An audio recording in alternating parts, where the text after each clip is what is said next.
जय माता दी। कैसे हो आप लोग। आज एक कजरी गीत लेके आई हूँ तो आप लोग सुनिएगा, बहुत अच्छी है। और हमारे चैनल के लाइक और सब्सक्राइब कर दीजिए आप लोग। रिम झिम बरस सावनवा अइबा श्याम कामने महीनावा। रिम झिम बरस सावनवा अइबा श्याम कामने महीनावा। 4 महीनावा ठंडी का दिनवा अइबा श्याम कामने महीनावा।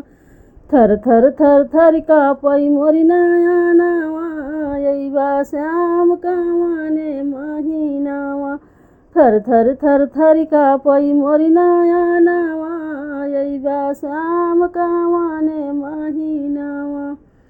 रिम झिम बरस सावनवा अइबा श्याम कामने महीनावा। रिम झिम बरस सावनवा अइबा श्याम कामने महीनावा।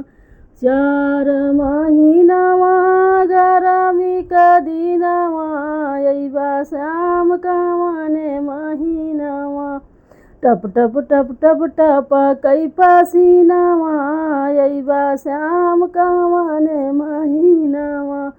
टप टप टप टप टप कई पसीनावा अइबा श्याम कामने महीनावा। रिम झिम बरस सावनवा अइबा श्याम कामने महीनावा। 4 महीना बरसात का दिनवा अइबा श्याम कामने महीनावा। होरिया चुवैले बिच आंगनवा अइबा श्याम कामने महीनावा।